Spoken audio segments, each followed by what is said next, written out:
Aujourd'hui, on est le 19 février 2023. Donc, ça fait quelques semaines que je partage des messages sur l'amour, comment se préparer pour les noces, que ce soit les noces de l'agneau ou des noces ici sur Terre, préparer pour le mariage, vivre le mariage en vue de l'éternité. Aujourd'hui, j'ai envie de vous parler de l'amour. Qu'est-ce que c'est l'amour exactement? Je vais probablement partager euh, beaucoup. Qu'est-ce que Jésus a dit par rapport à l'amour? Qu'est-ce que Paul a dit par rapport à l'amour? Pour vraiment discerner vraiment ce que la Bible dit. Vous savez que toutes les réponses sont dans la Bible. Donc, n'importe quelle question qu'on peut avoir, on trouve toujours les réponses, en tout cas, qu'on cherche dans la Bible. Et c'est la même chose par rapport à l'amour. Pourquoi je parle de l'amour? Ben, c'est parce qu'il vient un jour euh, où l'amour sera tout ce qui va distinguer un vrai croyant d'un incroyant. Puis c'est l'amour qui va aussi nous soutenir. Hein, c'est ce que je crois. Donc, vous savez qu'est-ce qui s'en vient? Jésus a dit dans Jean 13, 35, à ceux-ci, tous connaîtront que vous êtes mes disciples, si vous avez de l'amour et de l'altruisme les uns pour les autres. Donc là, vous allez voir quand je vais partager les versets, j'ai traduit de l'anglais. Donc, c'est Google et c'est amplifié. OK? Donc, si vous trouvez que c'est des mots différents, c'est un petit peu pour ça, parce que je trouve que la Bible amplifiée qu'on ne trouve pas en français, c'est en anglais, c'est tellement plus riche comme définition quand on cherche quelque chose. Donc, c'est ça. Jésus a dit que les gens vont nous reconnaître qu'on lui appartient par notre amour et notre altruisme que nous avons les uns pour les autres. Nous voyons aujourd'hui tant de gens qui prétendent, qui se disent être chrétiens, et pourtant, ils se comportent de manière si mondaine. Ils sont haineux. Puis je vous dis simplement ce que je vois, OK? Parce qu'il faut que les gens comprennent que on peut pas se dire chrétien puis d'agir d'une façon différente de ce que la Bible dit. Donc, c'est pour ça que je partage ce que je partage. Donc, il y a des gens qui se disent chrétiens, ils sont haineux, méchants les uns envers les autres, remplis de mépris et de jugement. Et nous avons vu beaucoup de cela pendant la pandémie. Hein? Leur plan des élites a été un succès à bien des égards, puis surtout à cause qu'ils ont causé beaucoup de divisions dans les églises, dans les familles, dans les amitiés. Et n'oubliez pas que c'est le diable qui veut diviser pour mieux régner, parce qu'un royaume qui est divisé ne peut pas subsister. Hein? Et nous devons rester ensemble dans l'amour. C'est ça qui est le plus important. Nous savons que les tribulations sont à la porte, les amis.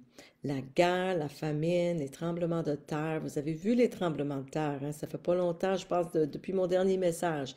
La Syrie et Turquie, des tremblements de terre assez impressionnants. 7,5, quelque chose de même. Donc, tout est là, les amis. La guerre, la famine, les tremblements de terre sont des signes des douleurs de la naissance qui se produisent en ce moment. Matthieu 24. Alors, ils vous livreront à la tribulation et vous tueront, et vous serez haïs de toutes les nations à cause de mon nom. Donc, la persécution, elle s'en vient, elle commence, là. Mais on n'a rien vu encore. Et alors, beaucoup seront offensés. On vit dans une ère où ce que les gens n'ont jamais été plus offensés qu'aujourd'hui. Donc, les gens seront offensés, se trahiront et se haïront les uns les autres. Alors plusieurs faux prophètes se lèveront et séduiront beaucoup de gens. Et parce que l'iniquité, qui est le péché, abondera. On le voit-tu assez? L'iniquité qui abonde sur la terre, c'est épouvantable. L'amour de beaucoup se refroidira. Mais celui qui persévérera jusqu'à la fin sera sauvé. Et cet évangile du royaume sera prêché dans le monde entier comme un témoignage à toutes les nations, et alors la fin viendra. Donc, dans les temps à venir, l'amour de beaucoup se refroidira. Puis Jésus veut que je focus là-dessus un peu aujourd'hui. Parce que c'est l'amour qui va nous tenir ensemble, qui va nous séparer des autres. Luc chapitre 17, verset 28, Jésus dit, et le monde sera comme un temps de l'eau. Les gens vaquaient à leurs occupations quotidiennes, manger et boire, acheter et vendre, cultiver et construire, jusqu'au matin où l'eau quitta Sodome. Alors le feu et le soufre brûlant tombèrent du ciel et les détruisirent tous. Oui, ce sera comme d'habitude, jusqu'au jour où le Fils de l'homme sera révélé. Ce jour-là, quiconque se trouvera sur le pont d'un toit ne devra pas descendre dans la maison pour faire ses bagages. Une personne sur le terrain ne doit pas rentrer chez elle. Souvenez-vous de ce qui est arrivé à la femme de l'eau. Si vous vous accrochez à votre vie, vous la perdrez. Et si vous laissez aller, vous la sauverez. Cette nuit-là, 2 personnes dormiront dans un même lit, l'un sera pris, l'autre laissé. 2 femmes moudront ensemble de la farine au moulin, l'un sera pris et l'autre laissé. Donc c'est ça les temps qui s'en viennent. Ézéchiel 16, verset 49. Donc c'est quoi le péché de Sodome et Gomorrhe? Voici le péché de votre sœur Sodome, il est écrit. Elle et ses filles étaient orgueilleuse, suralimentée et insouciante. Donc imagine, il ne parle pas du péché du sexuel, là. Il dit qu'elles étaient orgueilleuses, suralimentées, insouciantes. Et ils n'ont pas aidé les pauvres et les nécessiteux. Ils étaient hautains et ont fait des choses détestables devant moi. C'est ça les péchés sexuels ou l'idolâtrie. C'est pourquoi je les ai supprimés comme vous l'avez vu. Et moi, je peux vous dire que nous voyageons, ça fait 4 mois, justement, ça fait 4 mois. Hier, il y a un total de 86 baptêmes aujourd'hui. Et c'est extraordinaire ce que le Seigneur est en train de faire. Mais je peux vous dire que nous avons visité des villes euh, où les gens étaient orgueilleuses, suralimentées et insouciantes, qui ont rejeté Jésus, qui nous ont rejetés, qui voulaient rien savoir, et des gens qui disent peut-être probablement qu'ils sont croyants. Et ce que je trouve triste, c'est que c'est ça, ils sont tous pris avec eux-mêmes, puis ils n'ont pas d'amour pour les autres, ils ne s'occupent pas des pauvres. Mais quand on arrive dans des villes qui sont plus petites, qui ont des réserves. Ici, justement, où on est à Burns Lake, en Colombie-Britannique, c'est merveilleux de voir. Il y a des chrétiens qui prennent soin des personnes sans-abri, qui prennent soin des pauvres, qui partagent l'Évangile avec eux autres. C'est ça qu'il faut faire. C'est ça l'amour. C'est de prendre soin de ceux qui sont seuls, qui sont sans-abri, qui ont faim, qui ont soif, qui manquent quelque chose, tu sais, donc de prendre soin des autres. Donc, je crois que Dieu veut que je vous dise aussi que si vous êtes pas croyant, vous devez vous mettre en ordre avec lui avant qu'il ne soit trop tard. Jésus revient. Il revient très bientôt, mais il peut revenir ce soir. Pour certaines personnes d'entre vous qui m'écoutez, il se peut que Jésus revienne ce soir pour vous, parce que on voit qu'il y a beaucoup de gens qui meurent soudainement ces temps-ci. Hein? Donc, mettez-vous en ordre. Si vous êtes croyant, assurez-vous que vous êtes vraiment né de nouveau correctement. Repenti, baptisé au nom de Jésus, puis recevez le Saint-Esprit. C'est ça, Actes 2:38. Donc, c'est ça, être né de nouveau correctement. Nous avons rencontré beaucoup de gens qui croient en Jésus, mais qui ont pris un bain. Je ne peux pas le dire assez souvent. Ils ne se sont pas repentis avant le baptême parce que leur Église n'enseigne pas cela. Ils se partagent un témoignage devant la foule, puis ils se font baptiser, puis il n'y a pas de prière. Ils disent peut-être une prière de pécheurs, puis ils se font baptiser, mais ils ne se sont jamais repentis. On rencontre régulièrement ces gens-là. Certains se sont fait baptiser pour, euh, pour faire la louange. Il y en a qui se sont fait baptiser pour être mariés. Euh, J'en ai rencontré une qui, qui a fait son témoignage, qui s'est fait baptiser, puis pendant 20 ans, elle est Elle a une emprise sur elle. Puis, c'est parce qu'elle n'a jamais repenti. Il faut le faire dans le bon ordre. Repentir, se faire baptiser, recevoir le Saint-Esprit. Puis elle a fait un témoignage, elle s'est fait baptiser, un bain, et pendant 20 ans, elle a souffert. Donc, soyez certain que c'est fait comme il faut. Alors, ensuite, vous allez être libre. OK? Puis après ça, vous allez aussi avoir la capacité d'aimer parce que le Saint-Esprit, c'est un esprit de puissance, d'amour et un esprit qui est saint. Donc, si vous êtes un croyant, assurez-vous que vous n'êtes pas aussi l'une des 5 églises qu'on voit dans le livre de l'Apocalypse. Puis, ça veut dire que vous n'êtes pas une église sans amour, compromis, corrompu, mort ou tienne. Et si vous l'êtes, vous devez vous repentir et revenir sur le bon chemin droit et resserrer dès maintenant. Soyez purifiés, sanctifiés, puis restez saints comme il est saint. Dieu veut aussi de nous faire grandir dans l'amour, parce que sans amour, nous ne sommes rien. OK? Paul a dit dans 1 Corinthiens 13, je ne suis pas gênée de vous dire que quand j'ai retourné pour prendre soin de ma mère, il y a, 3 ans et demi de ça, le Seigneur m'a dit en rentrant dans la porte, il dit, là, tu te laisses à la porte et je vais t'enseigner comment aimer parce que tu ne sais pas aimer. C'est ça qu'il m'a dit. Et pendant 2 ans, il m'a appris comment aimer. C'est vraiment prendre soin des autres et c'est de l'altruisme. C'est ça, aimer. Donc, Paul a dit dans 1 Corinthiens, chapitre 13, si je pouvais parler toutes les langues de la terre et des anges, mais que je n'aimais pas les autres, je ne serais qu'un gong bruyant ou une cymbale retentissante. Si j'avais le don de prophétie, et si je comprenais tous les plans secrets de Dieu et possédais toute la connaissance, et si j'avais une foi telle que je pourrais déplacer des montagnes, mais que je n'aimais pas les autres, je ne serais rien. Si je donnais tout ce que j'ai aux pauvres, et même si je sacrifiais mon corps, je pourrais m'en glorifier. Mais si je n'aimais pas les autres, je n'aurais rien gagné. L'amour est patient et bon. L'amour n'est pas jaloux, ou vantard, ou fier, ou grossier. Il n'exige pas son propre moyen. Il n'est pas irritable. Il ne garde aucune trace d'avoir été laissé. Il ne se réjouit pas de l'injustice, mais se réjouit lorsque la vérité l'emporte. L'amour n'abandonne jamais, ne perd jamais la foi, est toujours plein d'espoir et perdure en toutes circonstances. L'amour durera pour toujours.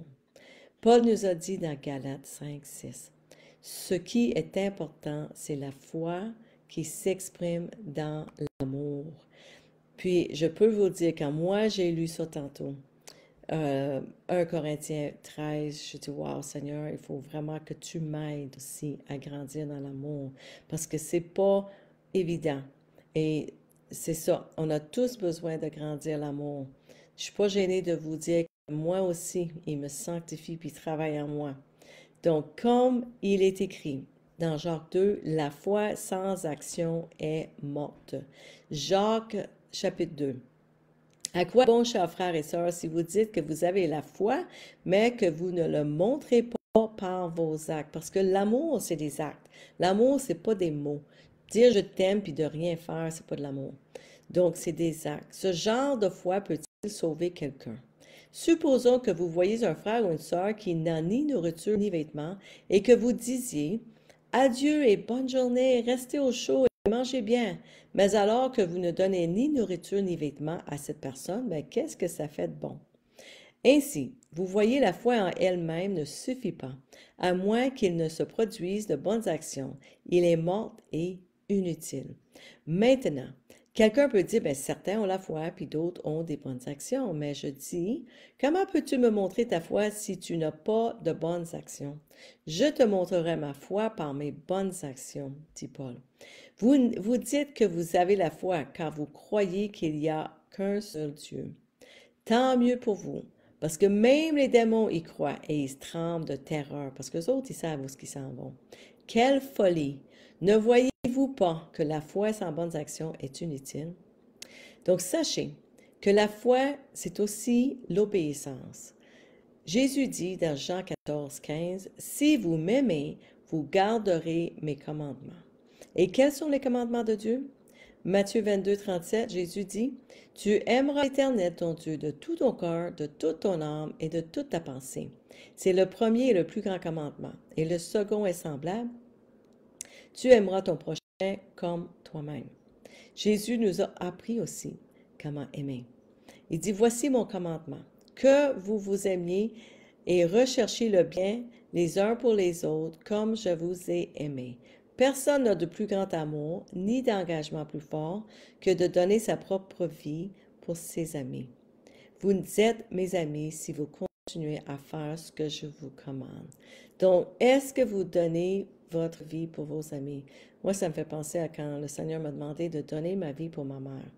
Donc, 2 ans de ma vie, je l'ai donné pour ma mère. Puis, je peux vous dire que c'était les 2 plus belles années de ma vie.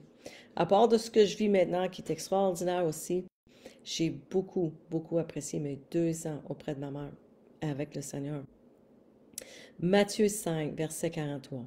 Si vous avez entendu la loi qui dit « Aime ton prochain et haïs ton ennemi », ben moi je dis « Aimez vos ennemis, priez pour ceux qui vous persécutent. De cette façon, vous agirez comme de vrais enfants de votre Père céleste, car il donne son soleil aux méchants comme aux bons, et il fait pleuvoir sur les justes comme sur les injustes. Si vous n'aimez que ceux qui vous aiment, quelle récompense y a-t-il pour cela? Même les collecteurs d'impôts corrompus en font autant. Si tu n'es bon qu'avec tes amis, en quoi es-tu différent des autres? Même les païens font ça. Mais vous devez être parfait comme votre Père céleste est parfait. Wow, c'est tout un autre niveau d'amour qui nous appelle Jésus. Paul nous a aussi enseigné sur l'amour. Éphésiens 4. C'est pourquoi moi, prisonnier, pour avoir servi le Seigneur, je te supplie de mener une vie digne de ta vocation, car tu as été appelé par Dieu. Soyez toujours humbles et doux. Soyez patients les uns avec les autres, en tenant compte des fautes de l'autre à cause de votre amour. Efforcez-vous de vous garder unis dans l'esprit, en vous unissant dans la paix. Débarrassez-vous de toute amertume, rage, colère, paroles dures et calomnie, ainsi que toutes sortes de comportements mauvais. Au contraire, soyez bons les uns envers les autres, compatissants, vous pardonnant les uns envers les autres comme Dieu vous a pardonné par le Christ. Puis je veux vous dire que si jamais vous êtes pris par la rage, la colère, l'amertume, puis c'est plus fort que vous n'êtes pas capable de vous en débarrasser, là, c'est probablement un esprit. Et si c'est ça que vous avez, contactez-moi, puis je vais vous mettre en contact avec quelqu'un qui pourrait vous aider, que ce soit moi ou une autre, parce qu'on est occupé sur la route, mais quelqu'un pourrait prier pour que vous soyez libérés de ces esprits-là. Éphésiens 5. Devenez donc des imitateurs de Christ. Imitez-le et suivez son exemple. Comme des enfants bien-aimés, imitent leur Père. Et marchez continuellement dans l'amour, c'est-à-dire appréciez-vous les uns les autres. Pratiquez l'empathie et la compassion en recherchant de manière désintéressée le meilleur pour les autres. Tout comme Christ vous a aimé aussi et s'est livré pour nous, en offrande et en sacrifice à Dieu, immolé pour vous, de sorte qu'il est devenu un doux parfum. Donc imaginez, nous, on doit rechercher aussi à se donner complètement pour les autres. Soumettez-vous les uns aux autres par respect pour Christ. Galates 6. Partagez les fardeaux les uns des autres et obéissez ainsi à la loi de Christ. Si vous pensez que vous êtes trop important pour aider quelqu'un, vous ne faites que vous tromper. Vous n'êtes pas si important. Philippiens chapitre 2. Avoir l'attitude de Christ. Y a-t-il un encouragement à appartenir à Christ, un réconfort de son amour, une communion ensemble dans l'esprit? Vos cœurs sont-ils tendres et compatissants? Alors, rends-moi vraiment heureux, dit Paul, en étant de tout cœur d'accord les uns avec les autres, en s'aimant les uns les autres et en travaillant ensemble avec un seul esprit et un seul but. Ne sois pas égoïste. N'essayez pas d'impressionner les autres. Soyez humble. Pensez aux autres comme meilleurs que vous-même. Ne vous souciez pas seulement de vos propres intérêts, mais intéressez-vous aux autres. Faites tout sans vous plaindre ni vous disputer, afin que personne ne puisse vous critiquer. C'est gros, là. Vivez des vies propres et innocentes en tant qu'enfants de Dieu, brillants comme des lumières brillantes dans un monde plein de gens tordus et pervers. Wow! Colossiens chapitre 3. Ainsi, en tant que peuple élu de Dieu, qui est saint, mis à part, sanctifié pour son dessein et bien-aimé par Dieu lui-même, revêtez-vous d'un cœur de compassion, de bonté, d'humilité, de douceur et de patience, qui a le pouvoir de supporter toute injustice ou tout désagrément qui vient avec bonne humeur. Supportez-vous bien les uns les autres et pardonnez-vous volontiers si l'un a un sujet de plainte contre l'autre, tout comme le Seigneur vous a pardonné. Vous devez pardonner. Au-delà de toutes ces choses, revêtez-vous et enveloppez-vous d'amour désintéressé, qui est le lien parfait de l'unité, car tout est lié d'un commun accord lorsque chacun cherche le meilleur pour les autres. Donc, ça n'a pas rapport avec nous. Il faut qu'on se mette de côté. Il faut mourir à soi-même. Que la paix du Christ, le calme intérieur de celui qui marche quotidiennement avec lui, soit le facteur déterminant dans vos cœurs, décidant et réglant les questions qui se posent. À cette paix, en effet, vous avez été appelés en tant que membres d'un seul corps de croyants.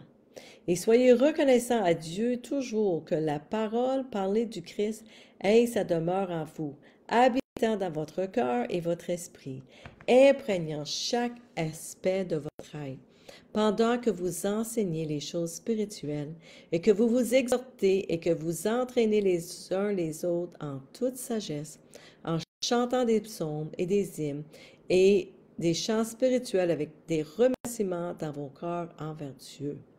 Quoi que vous fassiez, en parole ou en acte, faites tout au nom du Seigneur Jésus-Christ et en dépendant de lui, en rendant par lui des actions de grâce à Dieu le Père. Wow! Hébreux chapitre 12. Travaillez à vivre en paix avec tous et travaillez à mener une vie sainte, car ceux qui ne sont pas saints ne verront pas le Seigneur. Nés de nouveau ou pas, soyez saints, ok? Prenez soin les uns des autres afin qu'aucun de vous ne manque de recevoir la grâce de Dieu. Veillez à ce qu'aucune racine vénéneuse d'amertume ne pousse pour vous troubler en corrompant beaucoup. Et ça, c'est une façon que l'ennemi corrompt beaucoup de croyants, c'est l'amertume. Puis l'offense, c'est un péché. Gardez l'amertume, puis l'offense pas pardonnée, c'est un péché. Puis si on ne pardonne pas les autres, Dieu ne nous pardonnera pas. Je ne peux pas le dire assez fort, assez souvent, comment que c'est important de toujours chercher la paix avec tous et la sainteté, car sinon, on ne verra pas le Seigneur. C'est pas une fois sauvé, toujours sauvé, les amis. Hébreux 13. Que l'amour de vos compagnons croyants continue. Ne négligez pas d'offrir l'hospitalité aux étrangers, en particulier parmi la famille des croyants. Soyez amical, cordial et gracieux. Partagez le confort de votre maison et faites votre part généreusement. Car par cela, certains ont amusé des anges, ils ont invité des anges sans le savoir. Souviens-toi de ceux qui sont en prison, comme si tu étais leur compagnon de captivité, et de ceux qui sont maltraités, puisque toi aussi tu es dans le corps et sujet à la souffrance physique.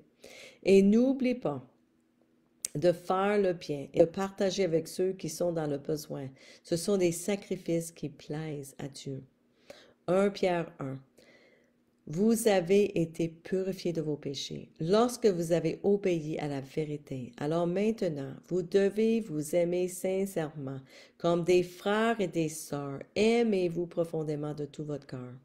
Car tu es né de nouveau, mais pas pour une vie qui se terminera bientôt. Votre nouvelle vie durera pour toujours parce qu'elle vient de la parole éternelle et vivante de Dieu. Donc nous avons une vie nouvelle vie, on est né de nouveau, puis notre vie, elle va durer pour toujours. Même si notre corps a mort, nous, on va vivre éternellement.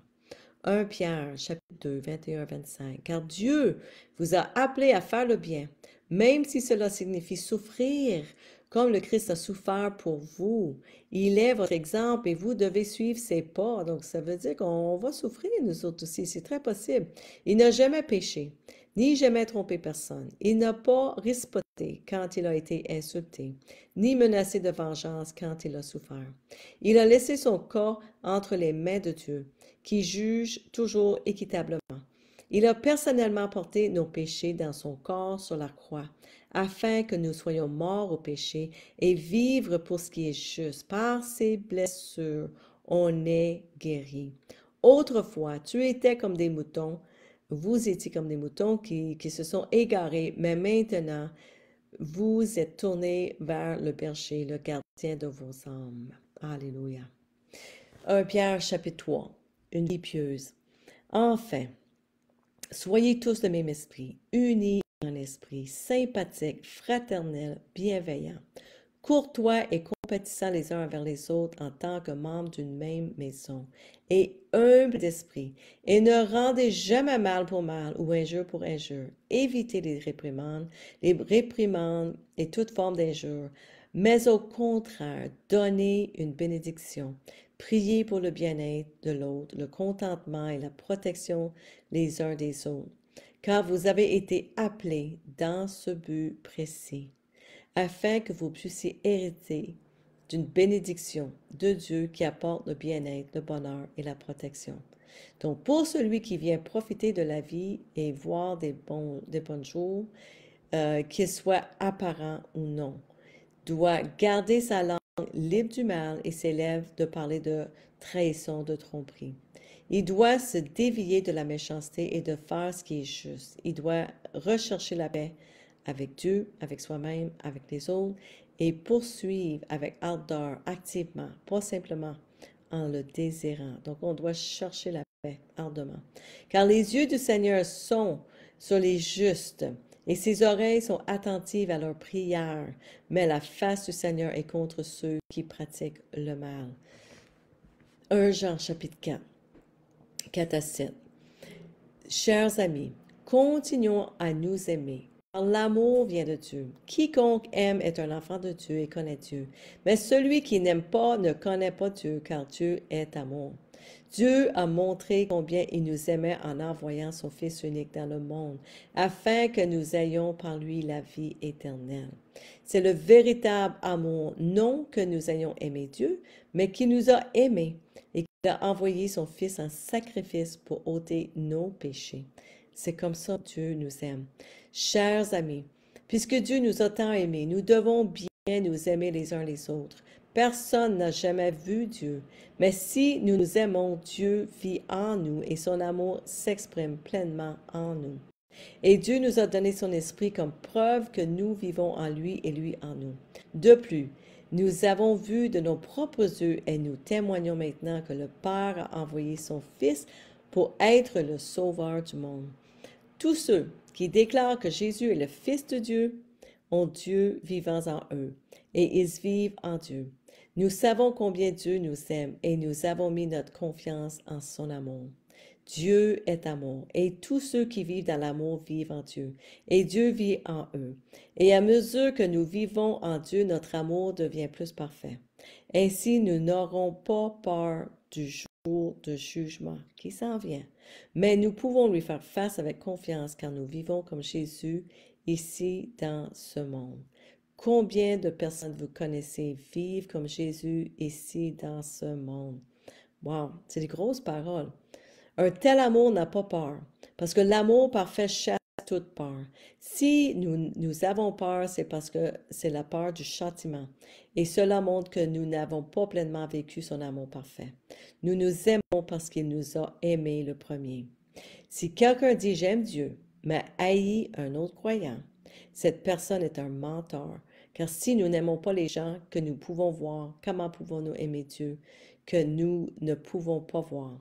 Et il nous a donné cet ordre. Ceux qui aiment Dieu doivent aussi aimer leurs frères. je vois tellement de discorde dans le corps du Christ que ça m'attriste énormément. Puis il faut se poser la question, est-ce que c'est vraiment des vrais chrétiens, des vrais croyants, des vrais disciples? Euh, Parce que si on aime vraiment les autres, on ne ferait pas ce qu'on fait. Les trahir, puis les dire des mensonges pour que, tu sais, que nos frères soient en prison, c'est pas de l'amour. Donc, ces gens qui font ça, ils doivent pas connaître Dieu, ça se peut pas. Ils sont sûrement trompés, sûrement trompés. Donc, on doit avoir un esprit de discernement. Priez pour le discernement. Quand on écoute des vidéos des gens qui parlent à mal des autres, questionnez, questionnez. Est-ce qu'ils ont vraiment la vérité sur Jésus, sur Dieu? 2 Jean chapitre 5. Maintenant, je ne vous demande pas comme si je vous écrivais un nouveau commandement, mais vous rappelant simplement celui que nous avons eu depuis le début, que nous aimons et recherchons le meilleur les uns pour les autres. Et c'est cela l'amour, que nous marchions conformément à ses commandements et que nous soyons continuellement guidés par ses préceptes. C'est ça l'amour. C'est le commandement. Et quand vous l'avez entendu dès le début, que vous devriez toujours marcher dans l'amour. Donc c'est ça le message. Toujours continuer à marcher dans l'amour. Soyez humbles. Aimons-nous de manière altruiste, désintéressé pour nous, là, ce que ça veut dire, on se met de côté. Donnons notre vie pour nos frères et sœurs, partageons tout ce que nous avons, ouvrons nos maisons, prenons soin les uns des autres et recherchons le meilleur les uns pour les autres. Donc, c'est ça, les amis, mon message sur l'amour cette semaine. Je prie que cela vous a vraiment touché, encouragé à prier. Moi, je prie à tous les matins au Seigneur de m'aider à être plus aimante, à être plus gentille, à être plus douce. L'amour est la vérité. Hein? Donc, j'ai vraiment la mission d'amener la vérité aux gens, mais avec amour. Donc, c'est ça. Il n'y a personne de parfait. Je ne suis pas parfaite. Et on doit tous prier au Seigneur pour qu'il nous aide à grandir dans l'amour, pour qu'on puisse devenir plus à tous les jours comme Christ. Donc, c'est ça, mes frères et sœurs, mes amis. Donc, je vous souhaite une merveilleuse semaine et je vous vois la semaine prochaine, si Dieu le veut. Bye bye.